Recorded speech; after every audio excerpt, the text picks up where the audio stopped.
Hi, Whiskey Jason here, whiskey from the viewpoint of an American in Germany tasting rare and exotic whiskeys.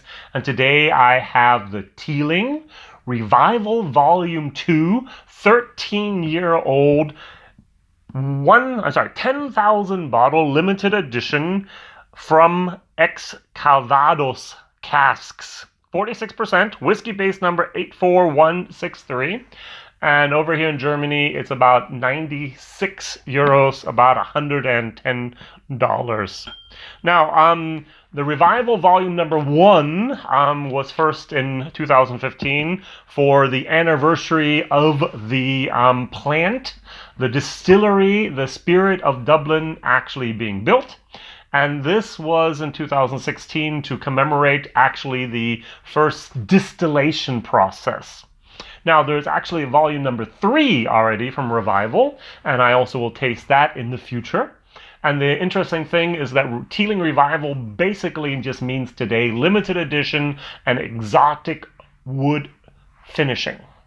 All right, so Calvados, do you know what it is? I didn't. It's from the Normandy in France. It's more of an apple type of brandy. And it's actually double distilled and then put into a cask, usually a chestnut or an European oak cask for 2 to 6 years.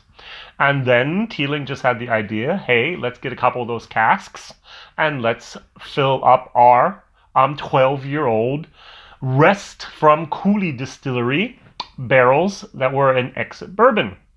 So the nose...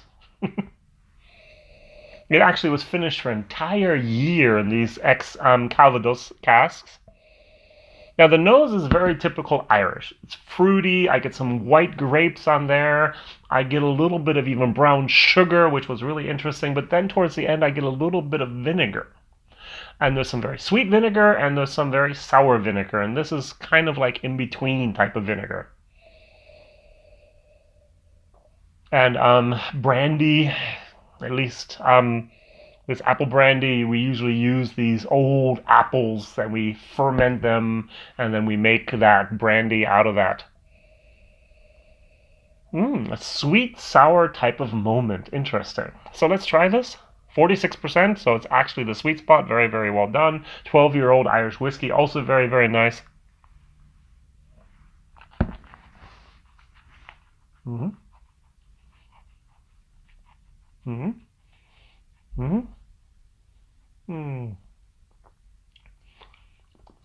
Oh, it came in my mouth. It was nice. It was fresh. It was fruity. It was exactly what like a good Irish whiskey should be, especially from Cooley. It even got better. Those fruit kicked in. That Calvados finish was there. It was really, really nice. But then that old oak from those used barrels just took over. And the finish is just so terrible. For $100 whiskey, I'm very, very disappointed. I'm gonna rant and rave for a second here. Now, John Teeling has a big problem. He took over 30,000 of the barrels when Jim Beam bought his Cooley distillery. And he wasn't really, back then, interested in finding the best oak possible for his casks, or his best casks at all. And so he just left it, and he had many, many other things to do with his son. And they built the distillery and so on, and they have this warehouses full of whiskey. And so, hey, let's take some of the halfway okay barrels, and the tipping point has been reached, and let's put a finish on top of them, and let's see if it's okay. And to be very, very honest, even though that bottle looks fantastic, no, it's not. It's not okay. But what do? I don't really know. So, you call it limited. You call it a Revival edition. You put it in great bottles and you market it a little bit, and there are enough people out there that buy it from the airports and from specialty shops that you'll probably get rid of it. Now, I'm going to do one last thing. I'm actually going to dilute it down to about 40% and see what happens then if that oak still maintains its terrible, terrible taste towards the end. It's so good. It really is in the nose.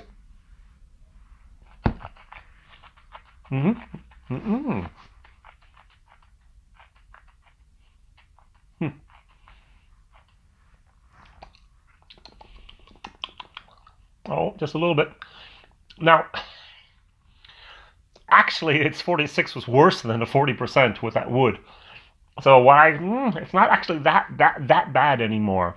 So if I were the marketing and if I were the developer here, I would have went for 43% even though I do know that some of the experts out there are going to say, but 46 is better than 40%, and usually you're right.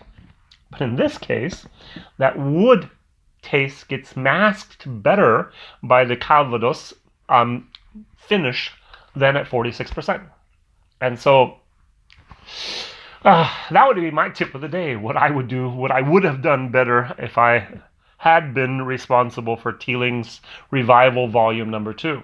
All right, WhiskyJason here, whiskey from the viewpoint of an American tasting rare and exotic whiskeys.